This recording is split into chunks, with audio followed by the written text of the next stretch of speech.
Grabe ulan ngayon. Ay nako. Guys, kamusta? Bibigay lang ako ng honest review uli dito sa Jeepster dahil 1 year na siya. Ganito yung panahon nung kinuha ko to sa casa eh, maulan. Tapos mga tatlong taon at kalahati akong hindi nakagamit ng manual. Kaya nung inuwi ko to, nakakapanibago talaga. Tapos yung dadaanan ko pa Commonwealth Avenue, Quezon Avenue, mga delikadong kalsada. Buwis buhay. Grabe ulan, hanap muna ako matitigilan.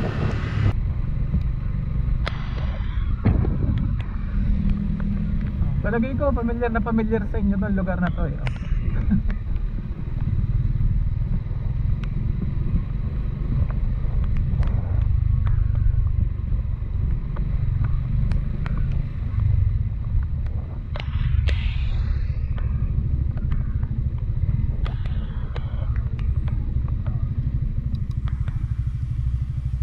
So ayun na nga guys, 1 year na siya. Grabe, mabilis ng panahon.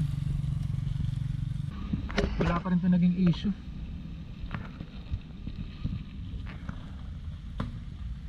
Wala pa rin lumalabas, swerte. Yan, at saka wala akong nilagay. Ayan wala nga akong slider. Ayan, wala akong slider, wala akong skid plate, wala. Ang nilagay ko lang eto, ayan yung pantakip sa front suspension, kasi yan talaga madalas nasisira yan kahit anong motor eh. Pag litaw na litaw yan, mapasukan lang ng alikabok yan, tapos nakalimutan mo hugasan, yan talaga yung magkukos ng ng corrosion. Magkakagasgas yan, tapos tatagas yung langis. Ang mahal nyan, ang isang set yata nyan ng tinidor nyan 7.5, hindi naman yata nakakabili ng isa. So yun ang problema dun. Pwede mo naman siya hindi lagyan ng ganyan, basta huhugasan mo siya bago ka umalis, o kaya pag uwi mo. Minsan nakakalimutan natin yan, di may iwasan, lalo pag nagmamadali. So ayun lang nilagay ko. Yung ilaw niya sa harap, ito yung ilaw niya sa harap, sabi nila nagiging nagiging foggy pag nababasa. Hindi ko pa na-experience yun, yung parang may tubig sa loob, parang nahamugan. wala naman akong experience na gano'n. Yung mga ilaw niya wala pa rin napupundi, kahit yung sa likod, yung turn signal light wala. Tapos yung doon sa kanyang instrument panel, wala pa ring issue, walang punde. Clutch cable niya okay naman, sinisilip ko yan lagi eh. Wala pa naman tikwas. parang niriband pa rin. Hindi, wala pa rin siyang tikwas. Nilagyan ko kasi ito ng guys, nung bago pa lang, nilagyan ko na kagad ng langis yan. Gumamit ako ng syringe.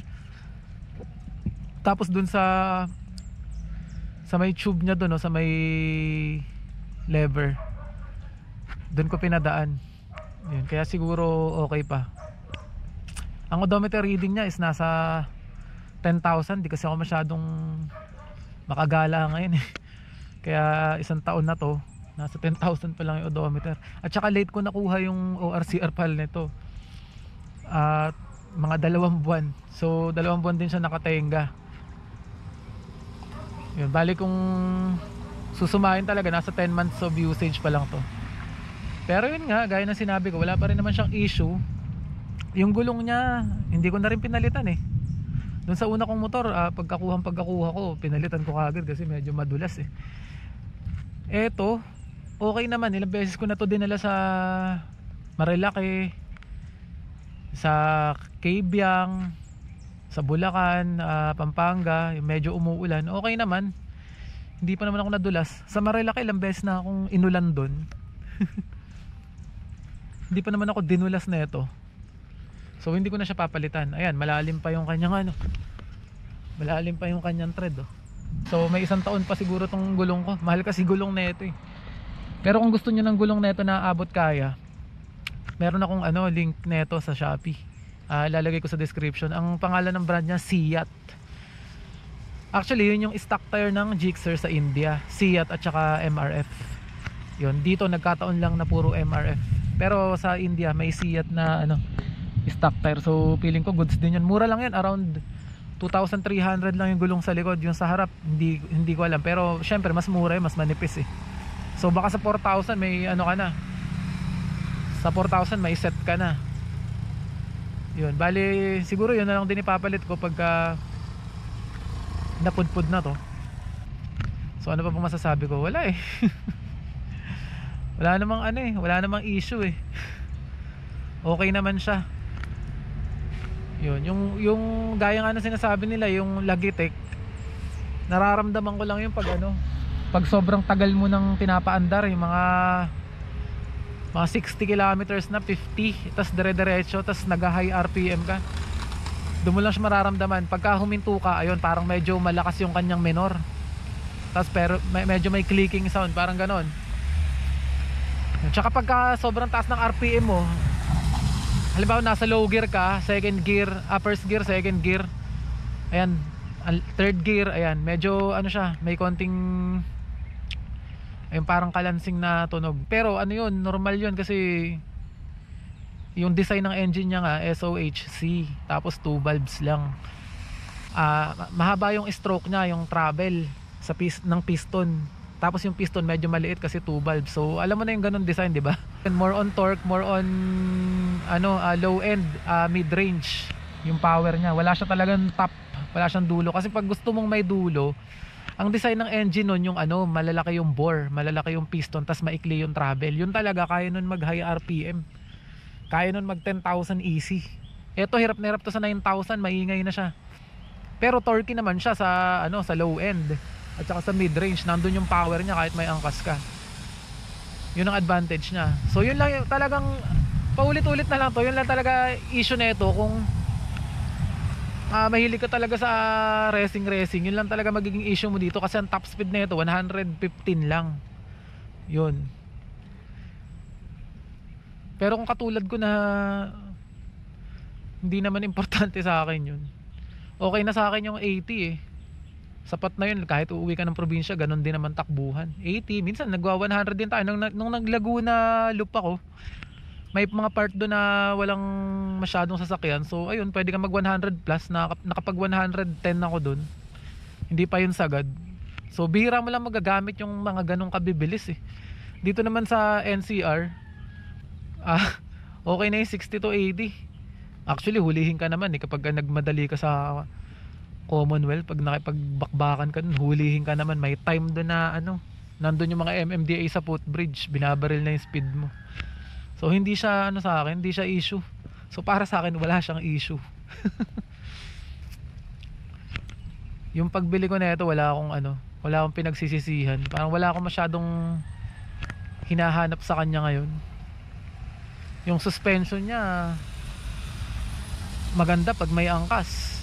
Actually, yung suspension niya talaga parang ginawa talaga para sa angkasan eh. Pag mag-isa ka lang medyo matalbog talaga. Yun. Kaya okay na okay talaga to, pang araw-araw, pampasok sa work.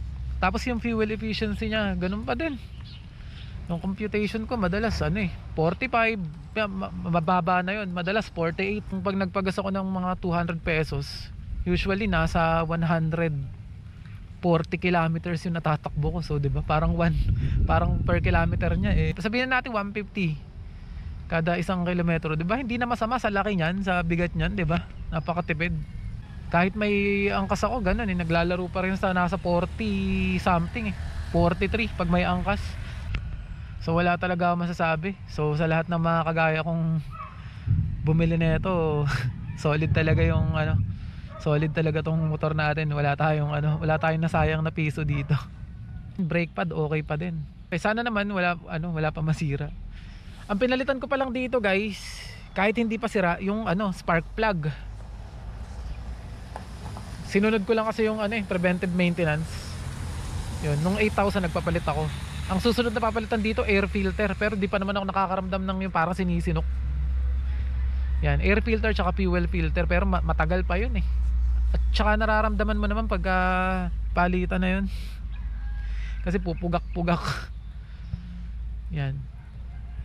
Yung pa lang, napapalitan ko spark plug. Tapos syempre yung engine oil, ganyan.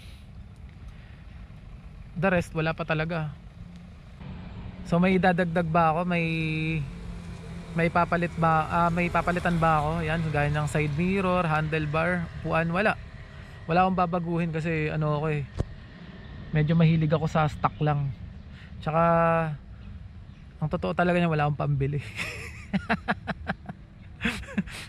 Hindi, mahilig ako sa stock parts kasi yung stock parts matibay. Yan, side mirror niyan, brake levers, clutch levers, di ko yan papalitan. Papalitan ko lang yan pag nasira na. Yan, wala pa talagang papalitan eh, oh. Good na good pa eh. Yung rehistro pala niyan 3 years na agad. So wala talagang sakit sa ulo na eh, oh. Gamit ka lang ng gamit.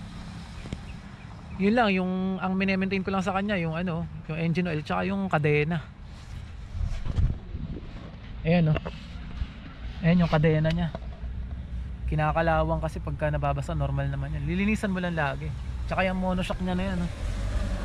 Yan, dumihin yan, kailangan linisan mo lagi yan. Yan, tambucho niya okay pa rin naman. Ito yung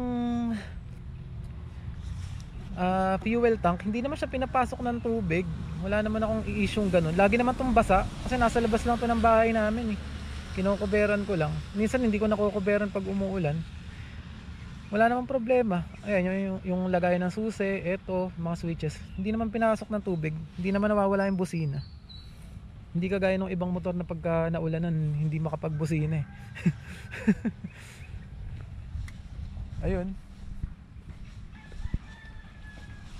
So paano guys, hanggang dito na lang muna, no? Happy anniversary dito sa ano, sa Gixxer ko. Buti pa to umabot ng ano, 1 taon. Yung jowa mo, di man lang umabot ng 1 buwan.